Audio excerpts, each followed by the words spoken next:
On our maiden voyage of Off the Record, we discuss things with current Fall River City Council Vice President Linda Pereira.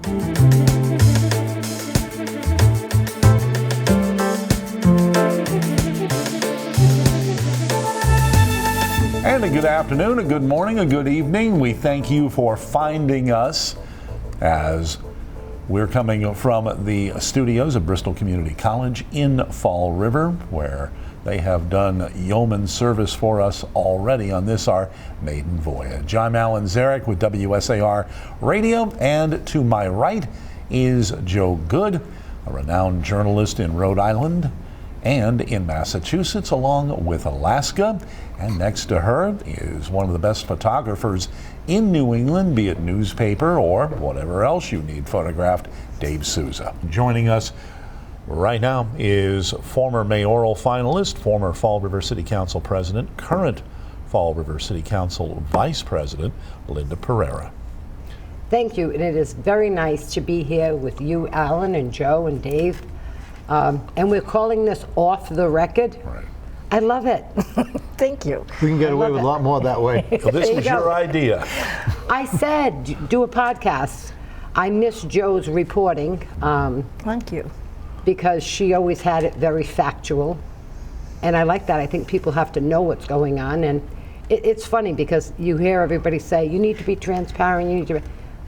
Joe was transparent. Oh, thank you very much. Thank you. Trouble sometimes for being transparent, but she was transparent. And she was also known as the City Hall Stalker. Yeah. I only found that out at the City Council meeting when you gave me my commendation. Yep, and she was. And I liked it. I thought it was really great. So Linda, how long have you been on the council? I don't know. I've lost track. I started in '95. And then I was off for a couple of years. Then I came back. Then I ran for mayor, so I had to be off that year, and I wasn't going to just get off. So if I didn't get paid for that year, then I could still be a councilor. So I didn't get paid that year. I don't do it for the money, because to be honest with you, I think it costs me money. You get more donations than your salary. Back when we had the 9C cuts with Bob Pereira. The first career, Leo put in a resolution that we wouldn't get cost of living increases anymore and no medical or whatever, and the charter took out our medical. So they've never gotten an increase after that. There's no medical, there's no cost of living. You used to get cell phones too. I never did get a cell phone because I had my personal cell phone. I had a cell phone, I worked for the DA's office, I had a cell phone for that. I just couldn't see myself walking around with 3 cell phones. I wouldn't know which one to answer. So I've always used my own cell phone. The city doesn't pay for my cell phone. So they never do. The 9C cuts might be a good transition to maybe talking about the upcoming budget. Tight. Is that the word you would use? Yeah, it's going to be very, very tight. And we're paying off Durfee, and we're paying for Diamond as well. And I get it. Durfee did need a school. It was kind of falling apart. Diamond, although well built back in the day, they have more programs now than they did before, and they'll expand it where they'll be able to bring in more students. Let's just take auto repair. I mean, years ago, Dave, you'd lift up the hood of a car, you'd see the motor, the transmission, you knew where everything was, right? Joe, did you do that? See, I had a brother that was a used car salesman at Volkswagen, and he then got his own place. And when my parents had to go out, and he was 12 years older than me, he had to kind of babysit me, so I spent time in the garage with him. So I know timing chains and how to change oil and how to change tires or whatever. It's not like that today. You open up the hood of a car, it's all electronic. So if you want these children that are at Diamond to get a career in that, and mechanics make very good money, so it's good, but they have to see the up and coming. You have wind power, solar power, aqua power, whatever. They need that. It's not just learning how to run a computer, but it's programming, it's software. That would help. So they have to expand all of those programs, which I think is very good. And I don't have children in school, but I do believe that if we have a good educational workforce, it's better for us. So I don't mind investing and helping to pay for education. But know? you still have to pay for it. You have to pay for it. You have to pay for everything you use. Did you ever think you were going to be paying for a phone that you'd hang on your waist belt or stick in your pocketbook? No. Did you ever think you were going to be paying for TV? Did you ever think you were going to have a remote control? When I was a kid, I was the family remote control. Linda, put that on channel 10 or 12. I think we all are. When we got 56, oh my God, that was like, you know, put a little bit more aluminum foil on the antenna. Right? Or you'd have to hold it. Creature Saturday double night feature. boxing was fun. Yep. Linda, just turn that a little bit. Okay. So have you been having discussions yet with the administration, or is it just too soon for? The only discussion that I have had with Mayor Coogan was about our CFO getting that new position in Dartmouth. Because, you know, some Could people you will give us a little background on that issue? Yeah, Bridget Allman came into Fall River. They actually went out and sought her. She came into Fall River. She's got 30 years experience, and she's got all the She's degrees. our CFO. She's the CFO, and she has all those degrees. And, you know, but unfortunately, when Bridget came in, you had the auditor that left to get another position. You had some people retire. I mean, she came in and there was some changes that were going on. So she had to deal with all of that, as well as getting a budget, putting things together, seeing how much money we have in grants that haven't been used and what you could use them for. She was very good at renegotiating with banks for our money, for interest, to have a higher interest rate. But then, you know, some people will say when she comes to a council meeting, she's real stiff, she doesn't smile. Like, I don't care if you don't smile. I mean, I had Harvey Reback as a doctor for years, and people would say, oh, he doesn't have a good bedside manner. I don't care. He did with me, by the way. But you want somebody who knows the job. So now, who are we going to get in place of that? When is she gone? Do you know when her No, I final- know that, I believe this week, might have been Monday, I guess there's negotiations that go on with Dartmouth, putting together, you know, a contract with her. And what that contract is, I don't know. So we're walking into a new budget season without a CFO. Without a CFO. Does that concern you? Yes, it does. Because, you know, I'm hearing that someone from within may be promoted. But I would think that you would want somebody to take that position that maybe has some sort of degree in accounting and not, let's say, public administration. Would that be a position that has to be approved by the city council? Not sure. The mayor could always put it in for so many days. Mm-hmm. You mentioned the blue economy, and President Trump was in Mar-a-Lago this week basically saying nobody's going to build any turbines for a while. A, and B, I'm curious about if there is real concern in Government Center about how much federal money you might potentially lose in this budget and beyond in this decade. Sure there is. Sure there is. I mean, and for President Trump to say, you know, he doesn't want to do certain things. I mean, I don't know. Want Canada to be our 51st state? You want to take back Panama? You know. Well, then there's also the issue of him wanting to do away with the Department of Education. Right. Which And some even- people say would be good, but is there a plan in place? No, not to my knowledge, there isn't. I believe that there are things in this country that we need to change, but the change can't be drastic and can't, you know, can't be done as quickly as people think. You know, even the director of medication, I mean, you're going to stop polio vaccines? Come on.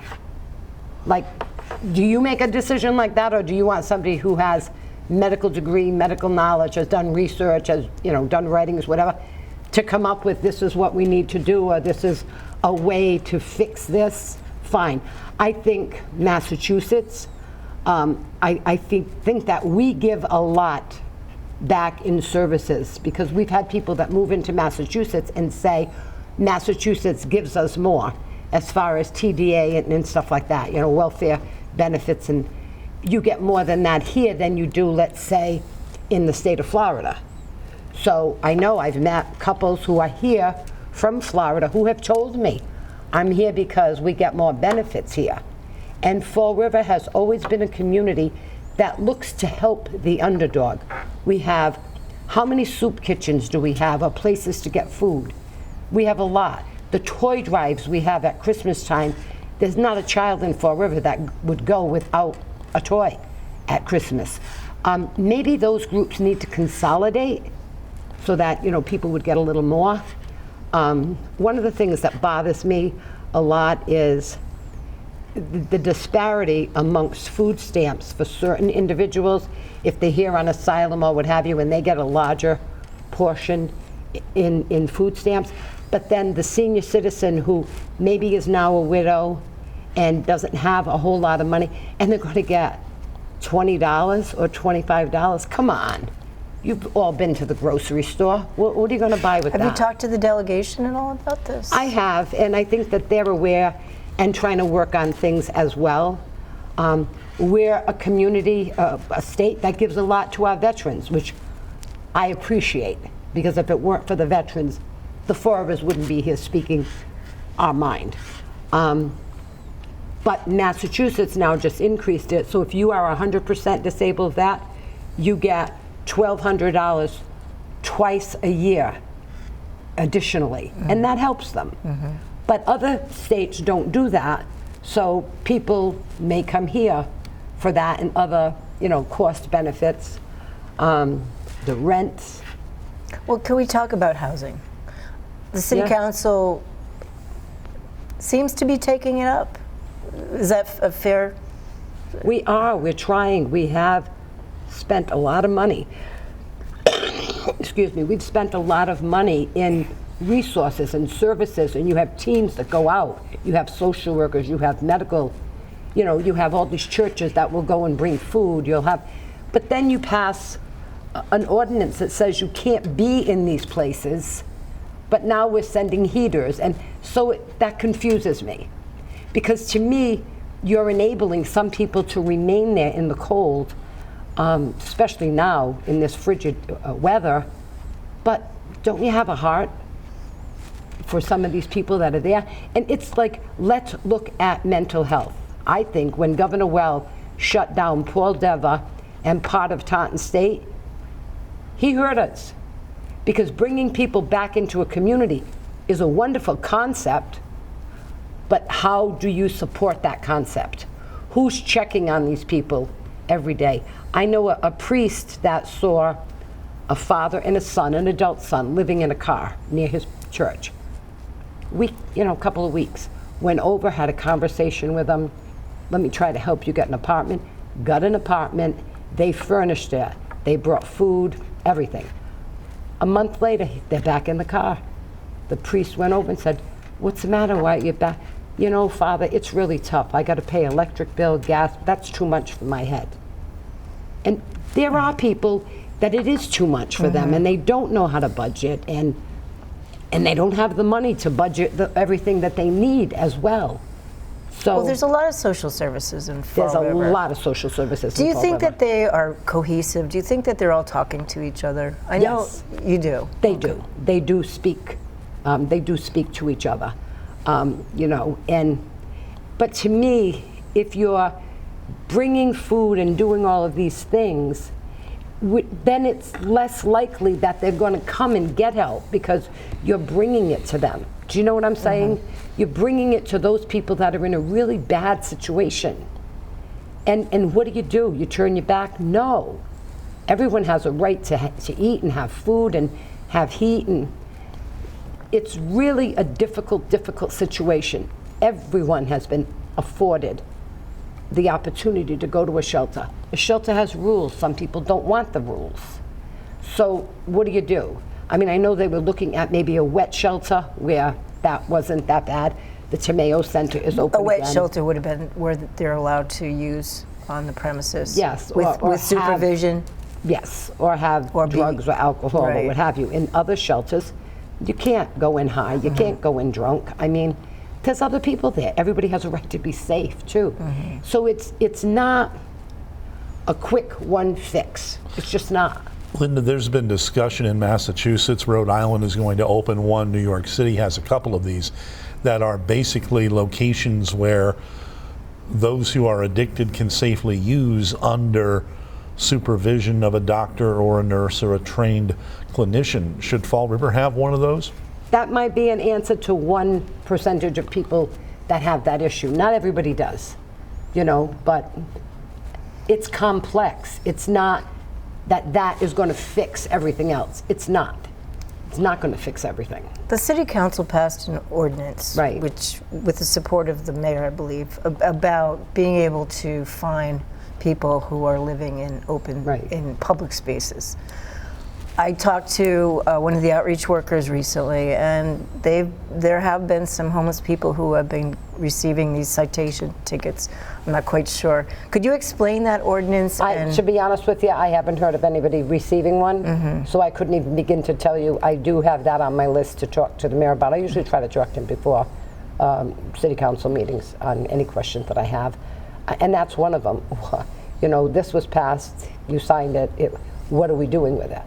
I mean, we give citations for other things, and it's not a criminal citation, so to speak, but then how many people really pay it? I'll give you another one. We have ordinances with litter, and I love it when I see on Facebook, oh, we're cleaning this area, we're cleaning this area, and it's like, well, what does government do? What are the councils doing about the city being dirty? Well, I don't know about my colleagues, but I'm certainly not throwing crap out the window, and it's like people. That's one thing I liked. Bob Pereira's motto was pride citywide. That I did like. Where is the pride? Where is the pride? People that lived in Fall River all their lives take pride. Some people who move in take pride. Some people who move in don't care. Some people who have lived here a long time have had it. And they throw trash around. And then you expect our city workers to go and clean, or neighborhood groups to go and clean. Look, I've cleaned for about 20 years. Quite frankly, I am tired of cleaning after pigs. I'm tired of it. It's ridiculous. Linda, you're going to be discussing trash, I would think, at some point in this budget process, and there's been some discussion about perhaps maybe one day bringing back pay as you throw, which was a spectacular failure, for want of a better phrase. How do you fix this issue of getting people to recycle properly? And there was a time where places like Fall River made money off recycling. That's not happening now. And there are no landfills. We're going to run out of landfill space eventually. And then what? Well, you want my thoughts on that? Sure. A lot of the manufacturers on a federal level, they should be manufacturing things that are disposable, that are biodegradable, that type of thing. You go to Europe and you get milk. You go to the store, you come back with a gallon of milk. You come in with a bag with milk. Over here, it's those plastic jugs. How many of those jugs get tossed? What are they going to do with those jugs after if you recycle them? Who's really, really, truly recycling? And then they want you to read the numbers at the bottom. If this is recyclable, it's not. It starts with education. When pay-as-you-throw came in, it didn't come in through a vote of the council. It came in through the Board of Health. And we didn't have to vote on that per se.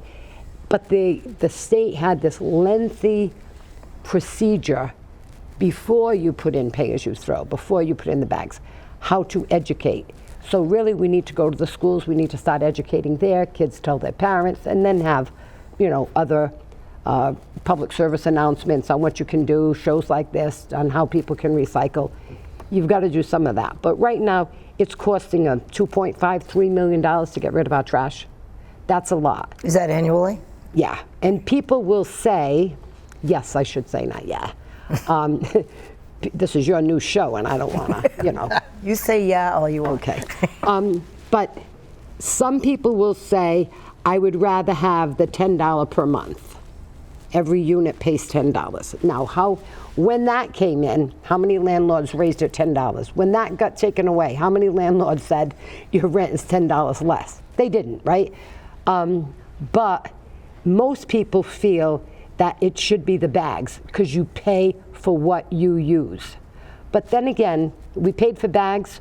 Notice, McDonald's, Burger King, Wendy's, all those drive-thrus, they always had a barrel there. I'm a coffee drinker, so if I'm driving around the city, I get a coffee, I go someplace else, I'm gonna get another coffee.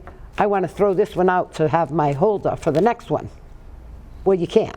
There's no ordinance requiring businesses to have No. receptacles? There's not. Leo and I tried to put one in. I'll tell you that story. But what happened was people were bringing their trash and throwing them there. So these businesses felt, hey, I'm not responsible for getting rid of your household trash, just your trash, maybe a little bit you have in your car, you know, a coffee cup, a wrapper. So Leo and I tried to put one in, and we did have a meeting at the ordinance committee, and Attorney Rumsey was there, and he felt that to put that on the businesses wasn't fair, that maybe what we should do is promote more the littering. Well, nobody's going to litter on that business premises. Do you know what I'm saying? Sure. You don't throw the coffee cup out right there, but as you're driving, you throw it someplace where nobody's going to see you. But I personally think that I'm going to put that back because I'm tired of not having a place to throw stuff. Well, it's also sort of a health issue, isn't it? It is. It really, it is. You need a bathroom. You should have a trash barrel, perhaps. It is. I mean, a lot of the places, even Burger King on Plymouth Avenue, they have a lock code to get in their bathroom. The Dunkin' Donuts has a keypad to get in because people were going in there. The Cumberland Farms, I know there had been an issue there. So this homelessness drives a lot of businesses too. To changing their... Right, to changing their protocols. As we're Fall discussing, River, is that contributing also to the homelessness? Rents going up as dramatically as it has in the past few years? I think it is, but not to that extent. It's not people who've been priced out of their house that are now homeless. I mean, those people want the help. You know, I find that it's more mental health, in my opinion. as we discuss this, WPRI, CBS 12 in Providence did a story today where a couple of the Providence City Council members actually let people sleep, 31 people, inside council chambers in Providence. Now, I'm curious, could you maybe on a temporary basis as needed use the atrium in Government Center? We have used the atrium before. On very, very cold days, we have used the atrium. And nights as well. And nights as well. And, you know, you'll have Rick be there, Rick Aguiar be there, and they've, you know, given food and hot coffee or soup or whatever. They've done that on extremely cold days. But another thing is, too, some of the churches that would allow that, because of the law, they can only allow it for like overnight once or something like that. So maybe those are things on a level, on the state level, need to be changed, or on a city level need to be changed, so that they could assist as well. One of the things that people are going to point to regarding rents is the advent of commuter rail. And I talked to John Mitchell in New Bedford recently, and he basically said, look, let's temper this idea that this is going to be some great cash flow as people maybe start moving in from Boston. It may not happen that way. And there's also evidence that when you get commuter rail, rents started going up. When it started that we were getting the commuter rail, then you did see rents going up. The problem that I have is that many of the rents that have gone up, it's because you come in and you buy a house for $400,000, $500,000. Now you've got that mortgage to pay. So you're going to raise everybody's rent that lives there. But I had somebody that was paying $450, they raised it to $6, now they raised it to $13. From $450 to $13 is a lot. And you as a landlord have done nothing within that house or within that unit to change. I mean, I can see if you go in, you remodel, now you've got a dishwasher and whatever. In these three decades, you don't have dishwashers for the most part, or a garbage disposal, or what have you. You don't have central air. If you have other amenities like that, granted, you're going to pay more. But to just raise the rent for the sake of raising the rent, or even buying a house, and you don't really care who moves in as long as you're getting your rent, but then that destroys a whole neighborhood, because then those individuals that moved in, they'll pay your rent for a couple of months, and then if they don't pay the rent, now you're spending money in court, and I think that sometimes the courts don't know what to do. Well, on that note, the Attorney General just brought a lawsuit Andrea. against, well, I think this might be the federal, I could be wrong. I did hear something on So- Andrea Campbell, so that's state. So they could be doing something together. But what they're saying is landlords in several states, including Massachusetts, have sort of colluded to price fix.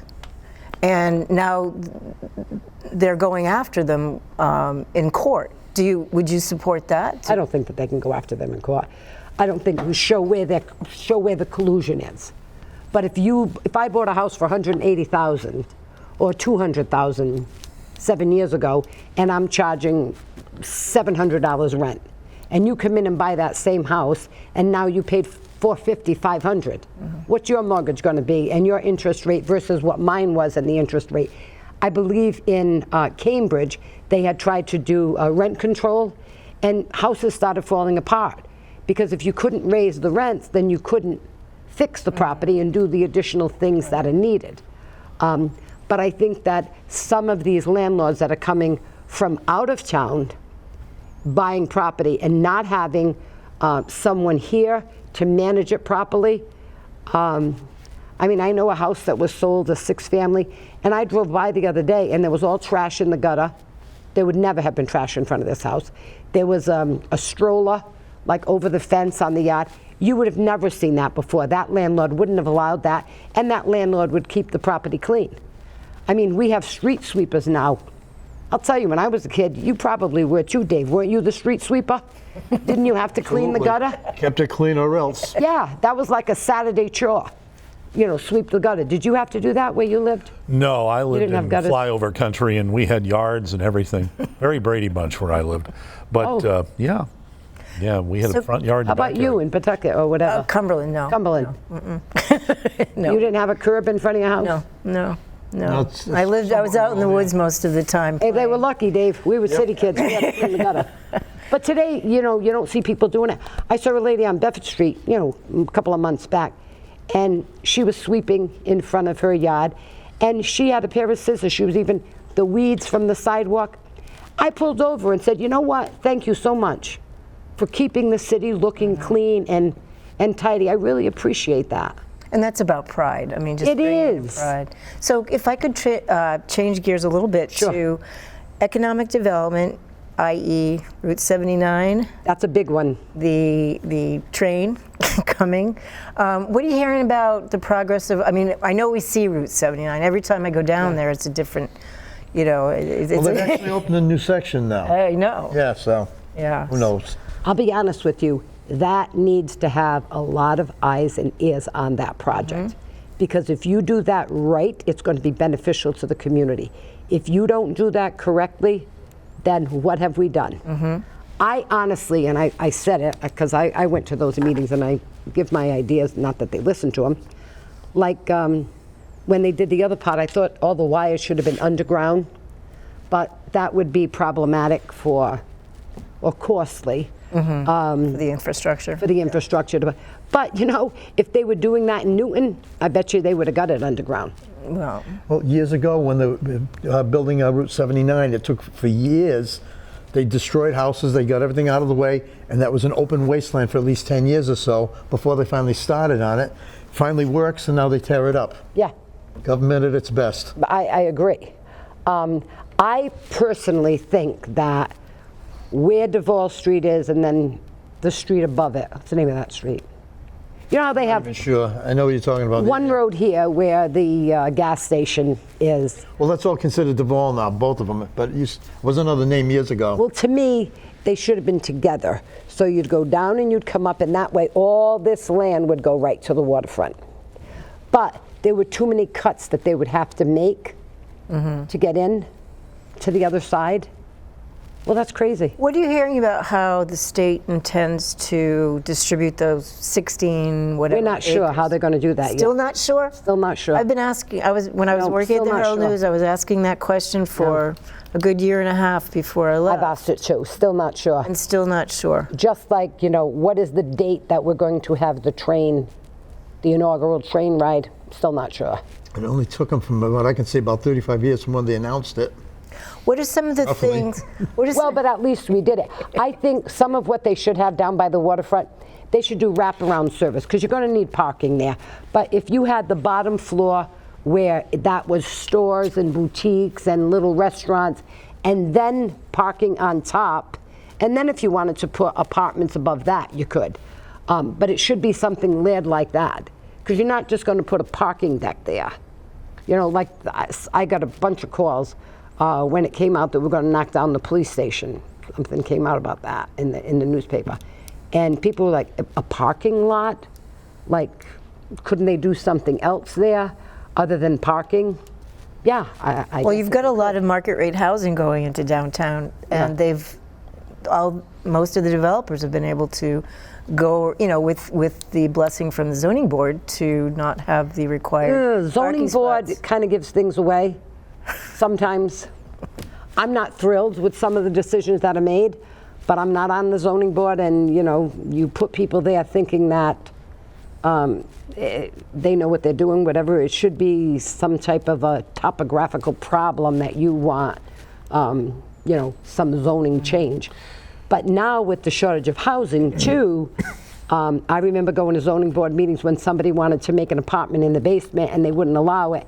Where today they'd probably allow it if it was a family member or what have you. Well, that's the law now. Under the new, Exactly. yeah. So now with housing, you know, that's changing. It's changing. Right. It's difficult. We've talked about commuter rail. My question is, how do you market Fall River to get somebody from Boston to come here? We know that plenty of people from New Bedford, Fall River, and Taunton are certainly going to go to South Station. But how do you entice somebody from Boston to come here to see the Narrows, Battleship Cove, the Marine Museum, the replica of the wall that you Before you say it, I know what you're going to say. I am so glad you asked that. I knew you. How long have I been trying to get a tourism director? A tourism director is not somebody who plans events. That's an event planner. But couldn't a tourism director be regional, where you get New Bedford and Fall River and other communities to work together and just have one person as opposed to every little fiefdom having their own tourism director? You could do that. Have you tried to get people to work together? Have you? I don't know. I mean, it sounds good. I had 2 cats for a while. That's Yeah, well, but it sounds good. Well, it's also, I mean- also the Fall River New Bedford thing. Yeah. Somebody from New Bedford's not going to promote Fall River and vice versa. It's always been that way. Well, even now with the Chamber of Commerce, Yeah. look at all the stuff that they have coming in, and I'm looking, it's like this is a New Bedford, that's a New Bedford. Look, we've had a lot of restaurants open up in Fall River. The bakery, the Khoon Kebab, the Pakistani food, great restaurant, by the way. The Brazilian thing, good. Ice House Pub that opened up, good. I mean, there's a lot of businesses that have opened up. We tend, in Fall River, I love my people, I love Fall River. But in Fall River, you tend to always want to talk about the negative and not promote the positives of what the city has to offer. I mean, they had the Grateful Dead band with Mike and that. They had that at the Narrows this week. That was fun to go to. The Brew House has stuff. The Tap House has stuff. Primo's has stuff. I mean, I see these artists, and my Shelley's fiance, he's Gary Farrier, he plays music. Billy Leach plays music. I know a bunch of people that play music. The Corey sisters, or sometimes Tom and Charlene. I go and I see where they're playing. Go, you know. Enjoy it. Enjoy it. Enjoy it. Go and support them. And then Fall River can be very negative on those types of things. We're really negative, but we're really good-hearted people. When somebody passes away unexpectedly, there's a child that's ill, somebody has a fire, our people go out. We are not, you know, we're a large town, not really a city, but a large town. That is what I love about Fall River. I mean, people call me sometimes for things that I have nothing to do with. You know, my son is going to be stand up for a wedding in the Azores. We put in our passport thing 3 months ago. We still haven't heard. He needs this, blah, blah. So I'll reach out to a state rep. I'll reach out to, you know, Congressman Auchincloss, whatever. Those are the bridges that you you try to connect with. Those are the bridges you make, because it only helps you to help your constituents more. Absolutely. And I'll tell you, tomorrow I'm having lunch with former Senator Joe Menard and with State Representative Pat Haddad, because those are two women. Let me tell you, being a woman in politics is a little different, because there's like this jealousy factor, or you're female. I've been at meetings with like all men and I'm there and they're all talking and I try to say something and it's like I'd have to say, hey, I didn't get up this early to just come and be pretty. Let me tell you what I think about this. But those are two women that when I have ever called them about anything, they've always suggested, try this, try this, try this. They lift you up. They've always lifted me up. And I can't say that about a lot of women that are involved in politics. You know, like I talk to councilors in New Bedford, Taunton. Like I know, I've been around for a while, so I know a lot of people. When you talk, oh no, she had this idea that was really crazy. No, empower her. Or you get a text message from somebody, oh, so-and-so's shirt's too low. Wait a minute. You're a woman telling me that, but you don't care that somebody's pants are tight? Like, that's a pet peeve of mine. You know it would be, Dave, right? You know that would be a pet peeve. Absolutely. There are 3 women now on the Fall River City Council, of which you are one. There has never been a female mayor. You tried once against Jazel. I lost against a crook. So when people call and say, hey, why don't you run again? Or people will call, hey, I got a call. I was in Rome. I got a call from NPR. You know, what do you think about Fall River voting for Trump? I say, I wasn't surprised they voted for a crook, too. I mean, it is what it is. You want to run for mayor? No, again? I don't. You don't? Nope. You want My your time city- has passed. You want to break Leo's record, which I think is 31 years? I don't think I'm looking to break anybody's record. I think it's about how I feel, how much energy I have, because the only way I know how to be a city councilor is to give 120%. I don't know how to do it any other way. I wish I did. I wish I knew how to slow down a little bit. But everybody's problem becomes a problem for me. Because if you're calling me because you have a problem, I may think that's not really a problem, but I'm supposed to be your servant. And if it's a problem for you, then I'm supposed to try to help you figure it out. Linda, what is on your to-do list? Not when someone calls you up and say, hey, I need a passport. What's most important to you in this next year? Getting more people involved in the city, trying to change the face of the city. Like Alan said, you have a train coming in. How are people going to know Fall River exists? Because I'm tired of hearing, you know, we're close to the Cape and Providence and Newport and Boston, and that's about we're centrally located. Well, damn it, do something with your central location. And I have suggested the hotels around the area. You go to a hotel, you put the TV on, it tells you what's happening around that community. Why don't we have BCC, Durfee High School, put together some of the sites and things that we have here? And you put it on YouTube.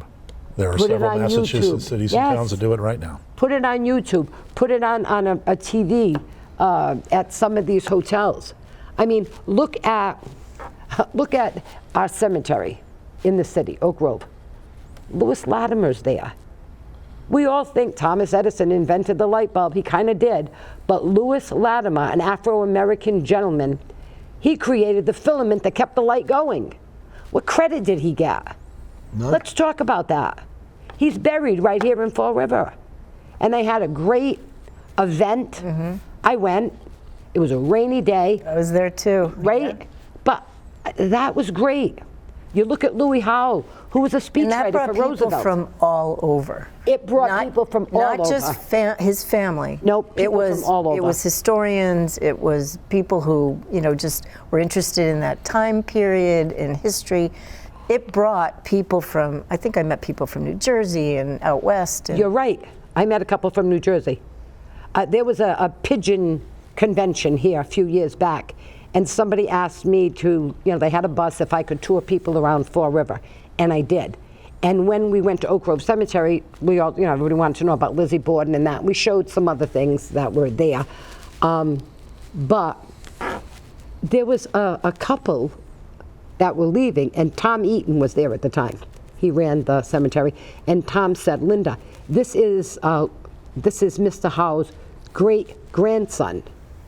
He's an attorney for some tribe. I don't know if it was the Sioux tribe or some tribe.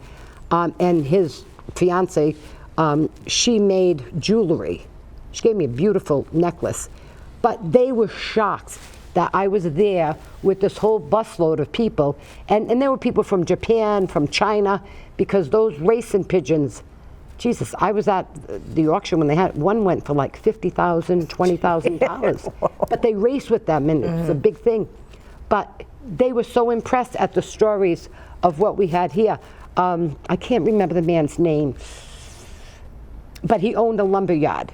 And his gravestone is a tree stump, but really high. And they do a great job.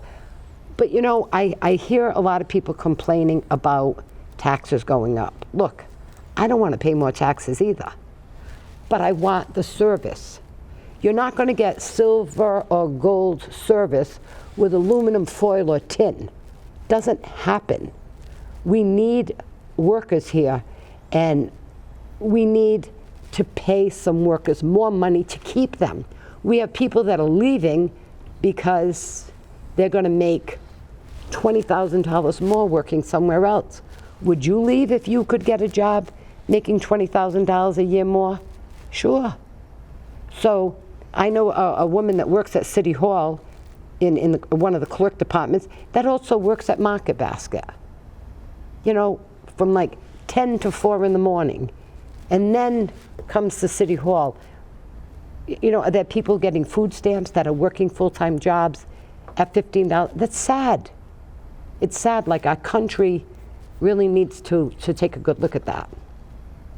And we don't have a whole lot of workers. How many more parks have we put on over the past few years? Alan, you go to all of those. Well, you have various parks that have been improved to some degree. But as far as creating any new ones, I don't remember. Do you have the open space for it? No, well, we did one across from Maple Gardens. That was a new one. Okay. The Kathy Assad Top Block, we cleaned that up. Bob Kraft did a Patriots playground. I remember that. Yeah. And then I did the one down by Dave's Beach. We did a whole nother park there for people right on the water. Speaking of Dave Beach, was there a lot of interest in it over the summer, or? People went, and I had nursing homes that would go with people from the nursing home to have lunch by outside. Believe it or not, I've tried to get a floating dock there because some people want to put their kayak in the water. Hey, can I get a floating dock there? It's like pulling teeth. Come on. Now, the city did invest in a trolley and a water taxi last year, and apparently those were successful. Should that be expanded? The water taxi I thought was a good idea. That could be expanded. Maybe get a bigger boat, get more people on it, get people from one place to another. And I'll tell you, going on the boat, on a boat, not that particular boat, and looking at the city from the water, it's very different. I happen to know somebody who had a boat and took me out for a ride. It's really unique to see what the city looks like from that vantage point. As far as the trolley, I think that the trolley should have different tours that go on. You know, look at the Highlands and all the beautiful homes there. Who are the architects? What did they do? Look at the old Durfee High School that is now a courthouse. That is an exact replica of the City Hall in Paris. Like, look at that stuff. Get a hold of the girl, oh, I can't even think of her name, it's on the tip of my tongue. Her brother, I think, has New Boston Bagel, New Boston, Jimmy Souza. Oh, okay. She runs the Friends of Oak Grove Cemetery. She could do a nice thing on that. She has walking tours, they're great.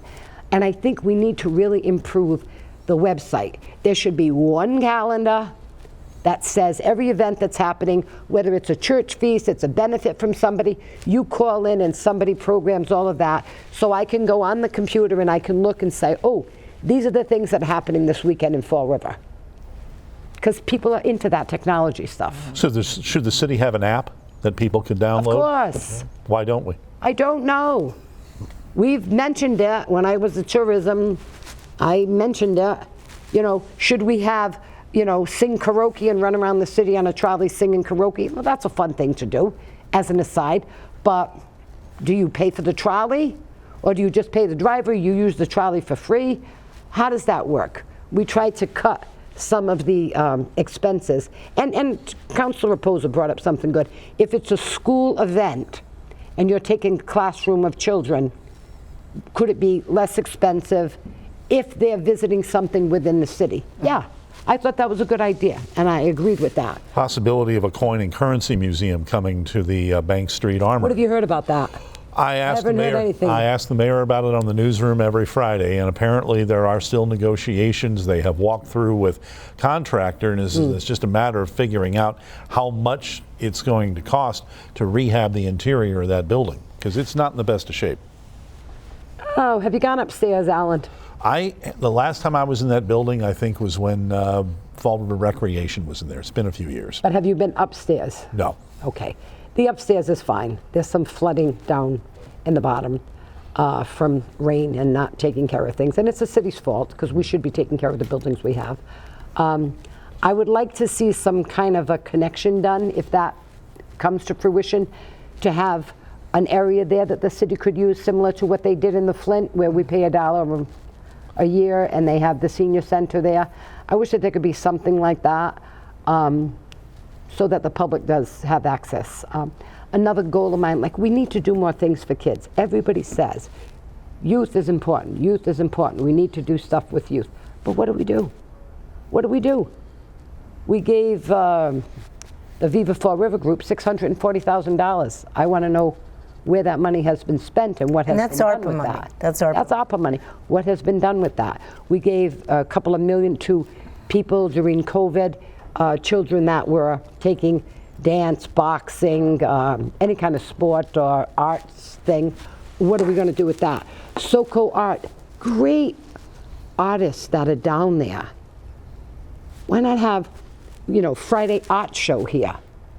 I went in there the other day. Actually, they helped paint some of the old figurines that we had for the holidays. They helped paint them. When I went in, I couldn't believe some of the artwork that was there. Really beautiful. Like, let's try to do some more things like that. So we got to wrap it up. We do? First, thank you so much. Was there any issue you wanted to bring up that we have not discussed? No, I'm really glad that you're doing this. We're really glad you came for our first show. Thank you so much. And it looks like you got a lot of more work to do, so you're not going anywhere, I guess? Part of me sometimes feels like I'm tired, and I don't. And then the other part of me feels like, who's going to help people? And I don't know, I guess it's just the way that I was brought up, that you always try to help people. So we'll give it another shot, and then we'll assess, as they say. Thank you so much. I think my husband's glad that I get out of the house so I don't have to deal with me, right? You know. I know. Again, thank you so much. It was my our pleasure. First one, and hopefully you'll be back. I will be. And we'll be better. So I think you're great. Thank you so Starting much. out doing a great job. Thank you. We'll do this again very soon, and you can find us on YouTube, you can find us on Spotify and various other platforms, both as a podcast and as video. And we appreciate the good people here at Bristol Community College, without whom we wouldn't be doing this. Thank you. Thank you.